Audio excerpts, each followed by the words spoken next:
I feel really weird posting this, but I need some third party to tell me whether or not I'm in the right or if I'm in the wrong here. I, 21-year-old female, am a single mom to one child, 5-year-old female. We live in a 2-bedroom apartment with a roommate, 23-year-old female. I still share a room with my daughter, so my roommate can have the bigger room with the master bathroom attached. I work, donate plasma, do deliveries, do everything I can to make ends meet for me and my kid. My roommate gets a lot of family support that I don't have.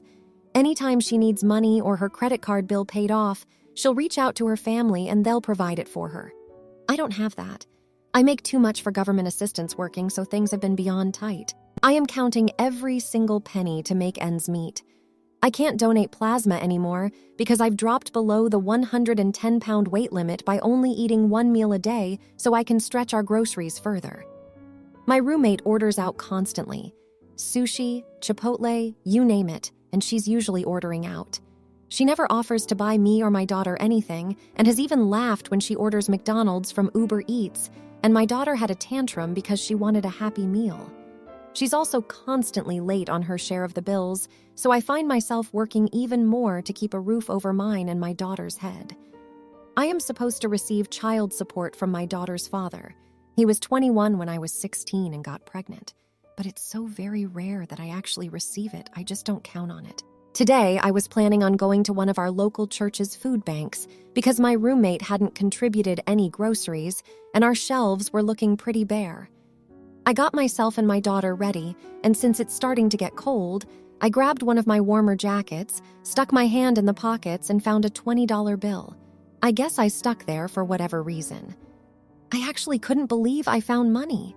Like, I almost started crying because this little bit of money meant I could do laundry at the laundromat and not have to count change to get enough gas in my car to get me back and forth to work and my daughter to school this week. We went to the food bank, came back to our apartment, and as I was unloading what they gave me, I told my roommate how happy I was to find that $20. My roommate got huffy and asked why didn't I share it with her. And of course I'm like, because my roommate has never shared her money with me, has never really helped me out of a bind when I've needed it. My roommate went on to complain that her parents aren't giving her as much money each month, and she's looking for a job and doesn't know how she's going to pay her maxed out credit card. Meanwhile, I don't even have a credit card to fall back on. And she called me a selfish witch and accused me of trying to get us evicted, which is something I'm actively trying to avoid because I am constantly juggling other bills and utilities just to make sure the entirety of the rent is paid on time. I ended up walking away from her and just locking myself and my daughter in our room because she was really mad over this. And I don't think she should have been. Here I am wearing dirty clothes and skipping meals to make sure my daughter eats and not turning the heat on until absolutely necessary, and she went out to hang out with friends, and I guess to complain about me more. Am I the jerk here, Reddit? I know it's really sad that $20 made me so happy, but I didn't think my roommate would react that way either. Now, for a few comments before the update. Comment 1. OP, you are definitely not the idiot. You have no support from family and no credit card safety net. Your roommate has taken her privilege and family's economic background for granted. So her getting huffy about you having $20 in your pocket is just spoiled behavior. It's your money, and you are entitled to spend or save it however you wish. I also have a couple of concerns. 1. OP, your roommate laughing at your daughter for her not being able to have a meal that yours has is really sadistic sounding. 2. OP, I know you're trying to make your daughter as well fed, but oh my gosh, you are slowly ending the life of yourself. Do you have a homeless shelter in your area because you need to have a roof overhead where the burden of being kicked by your roommate is not stress you need if you have eaten barely anything? Also, contact some hotlines that might help you and your daughter. I wish you and your child the best of luck. Comment 2. Absolutely none of this backstory is even relevant. It was your money, found in your pocket. You don't need to explain yourself to her. You certainly don't need to explain yourself to the internet. This flatmate is a right silly bint, a childish, entitled, silly bint. I'm sorry you are struggling so much. I know the way long-term hunger haunts your every thought and even infects your dreams. It's hard. When you try as hard as you are, though, it does get better. In the end, You sound like a good mom. Your flatmate, however, is not your friend, and she's an appalling person. Tell her bugger off and to pay her own bills. Edit. Rearranged the order of my insult. Comment 3. Not the idiot. You are working your butt off to raise your child and should not have to worry about your childish roommate. I understand this economy is hard, and the government is against anyone just trying their best, which makes having a roommate is the only way to get by. But I would recommend you stop supporting her altogether. Hide groceries in your room with a lock on the door. I would go to the landlord about the rent not being paid on time. If you don't stop helping her, she will continue to take advantage of your kindness. Now, for the update. All right, so you won't believe what's happened in the last couple of weeks. Turns out, my roommate Amber had been hiding a lot more than just her disdain for my financial struggles. I was heading out for my second job when I noticed something strange on the kitchen counter. It was a bank statement, and it was sitting wide open. I'm not proud to admit it, but curiosity got the better of me. The first thing that caught my eye was the balance, over $200,000. Turns out, Miss Takeout Queen's lavish lifestyle wasn't just funded by her family's contributions, but also from an investment account she had in her name. I was floored. Yet all this time, she had been complaining about me not sharing my measly $20. It stung, but the real kicker came later that evening when she came home with an apology and an offer to dine out with her, on her. Now, I'm not a fool, so I started to ask her about the bank statement. Her face turned white like a sheet of paper. She started stuttering about it being none of my business, which in all fairness it wasn't. But I couldn't help it. I accused her of being greedy, of watching me struggle while she sat comfortably on her nest egg. She fired back and accused me of invading her privacy. We were both angry, shouting things we probably shouldn't have, and then she dropped a bombshell. Amber confessed that she was actually an heiress. She had been cut off by her family years ago for refusing to join the family business. The money in her account was all that she had left, and she was scared of running out, hence her dependence on takeouts. The financial support she was receiving from her family, it was actually just her making up excuses to not touch her savings. And the reason she got mad at me over the $20? She was jealous. Never in her life had she found or earned money. It was always just handed to her, and she felt like I was rubbing my good fortune in her face. A lot to unpack, right? We had a long conversation after that, a real one. She apologized for her behavior, and I apologized for snooping. It's been a few days since then, and even though things are still awkward between us, they're definitely better. Perhaps the most shocking bit? Amber has started cooking at home. She isn't half bad. Plus, turns out she's been helping me out by paying a larger portion of the rent, quietly, for months. I guess you never really know someone until the shoot hits the fan, huh? Now for the comments. 1. Not the idiot. It's not cool that Amber was hiding her financial situation and living a lavish lifestyle while pretending to struggle. But you have to remember, she was under no obligation to disclose her financial situation to you. Plus, she has been paying a larger portion of the rent and started cooking, which are positive contributions to your shared living space. 2. You're the idiot. Even though Amber's actions might have seemed deceitful, it seems like she was merely trying to protect herself due to her past experiences with her family. It's not your place to judge how she uses her own money. She's been generous by paying more rent and contributing to meals, which she didn't have to do. 3. Everyone sucks here. You're both at fault here. Amber should have been more upfront about her financial situation, especially if her lifestyle was causing tension.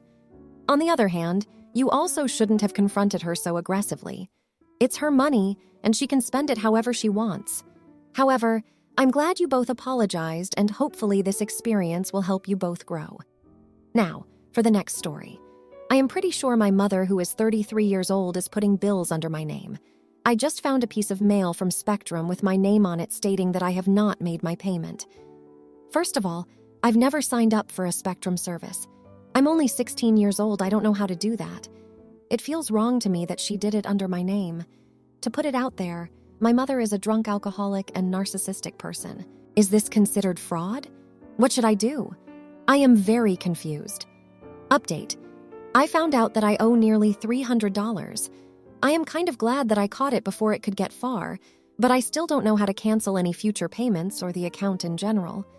I feel that if she has a Spectrum account under my name, what's stopping her from having other things, you know? This is very upsetting to me right now. I can't believe my own mother would do something like this to me. I could believe she would, honestly, as a person, but for a mother in general to do that to her child is maddening. Now, for a few comments before the update. Comment 1. You need to call the customer service number on the bill. Explain to the person what you found and ask if the account is really in your name. The account number will be on the statement.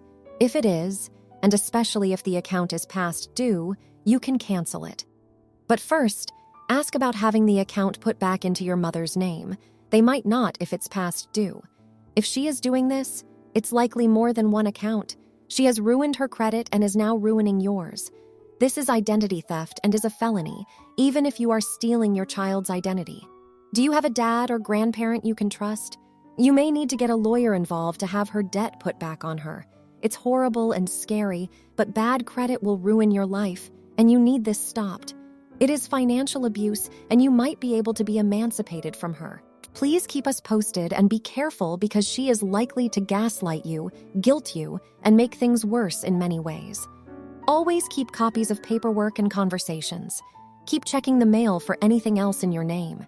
You can have a credit report run that will list everything in your name, utilities, credit cards, bank loans, car loans, etc., and that will tell you what all she may be doing. I'm sorry to say you have a very stressful fight coming your way. Hugs. Comment 2. If she's using your social security number, then yes. I'm not sure if you have an alternative, safe, and supportive home environment aside from with your mom. I'm assuming MOT or you'd be there. So proceed with caution. I don't want to see her get pinched and you end up on a less stable living situation. Here are some options that depend on your resources and ultimate goals. So you can do a few things based on your options should mom end up charged with criminality. You can call Social Security and report fraud on your Social Security number. This will be a slow process, and the consequences for your mother would likely be serious. Meanwhile, she could frick your credit up. You can Google the local youth social service department in your city or state, ring them and explain the situation and ask for support. You can go to a lawyer if you have the funds. They will stop her. You can confront her with the bills. Tell her to fix this shoot, or you'll report suspicious activity on your Social Security number to the government. This might blow up, and again, not sure if this is a safe option. Comment 3. Hi OP, go to creditkarma.com and run your free credit report. It will show all credit cards, loans, etc. that are attached to your Social Security number. All debtors, credit cards, accounts, etc. Listed will have a phone number in which you can call. Cancel everything that shows up and have a serious talk with your mother. If she fails to pay one of those debts, she could ruin your credit, which you will need very soon. You mother is committing fraud. Good luck, OP. Now for the update. In the past month, things have taken some grim turns. The Spectrum bill was just the tip of the iceberg. I got my hands on a credit report and was almost physically sick. My name is attached to several maxed-out credit cards and a significant amount of debt that I never knew existed. There's a personal loan from a bank that I've never even stepped foot in. It's a total of around $12,000. To say I was shattered would be an understatement. I confronted my mom about it, but she was drunk and barely coherent. She laughed it off, as if ruining my financial future was some sort of twisted punchline. I felt helpless, betrayed, and more than a little terrified. As if that wasn't enough, my mom also decided to open a utility account under my name. She's been late on the payments, and now they're threatening to cut off our electricity. On top of dealing with my budding financial apocalypse, I also had to worry about whether we'd have lights at night. I tried to get help from my school counselor, but she didn't seem to know what to do either. She promised to look into it, but I haven't heard back. It feels like everyone who could help is either confused or indifferent. Out of desperation, I reached out to my estranged father. I've barely spoken to him since he walked out on us when I was 7. He seemed shocked and promised to help. We'll see how that goes. In the meantime, I've been trying to stay afloat, juggling school, a part-time job, and dealing with this mess. It's been a rough month. but I'm doing my best to keep my head above water. I'm considering taking legal action against my mother, but I'm not sure how or if that's even possible. So yeah, that's the update. It's not a good one, but it's the truth. Thanks for listening, Reddit. I'll update again when I have some kind of resolution. Now, for the comments. 1. Not the idiot. You are the victim of identity theft, plain and simple. It's not a matter of being a tattletale or going against family. It's about protecting your future. The debt incurred by your mother could drastically affect your credit score, which will haunt you long after you've left home. Get in touch with the police and a lawyer if you can. Document everything. 2. Definitely not the idiot. It's unfortunate when those we should be able to trust most betray us in such damaging ways. You're being forced to grow up quickly because of your mother's irresponsibility. You're under no obligation to protect her from the consequences of her actions, especially when they're impacting your life so negatively. Don't hesitate to involve authorities or legal aid. 3. Not the idiot. This is a clear case of financial abuse, and it's completely unacceptable. It's also not your responsibility to fix the mess your mother has made. I would suggest also contacting your credit card companies and bank to let them know what happened. They might be able to give you advice or help sort this out. You're young, and this shouldn't be something you have to deal with alone. Now, for the next story. My good friend's milestone surprise birthday party was organized by his wife, age 40. Through a mutual friend we have in common, a few weeks ago she asked me, age 43, if we were attending. I informed her we hadn't received an invitation. For some context, we had been invited to recent events. In the past, his spouse and I were always friendly towards each other, engaging in small talk. We live in different cities, so I consider her more of an acquaintance since I never got to know her. Her husband, I, and the rest of the group, who were invited, have known each other for over 20 years. I ended up attending the party as someone's guest. The spouse was made aware of my attendance as someone's +1 a few days prior.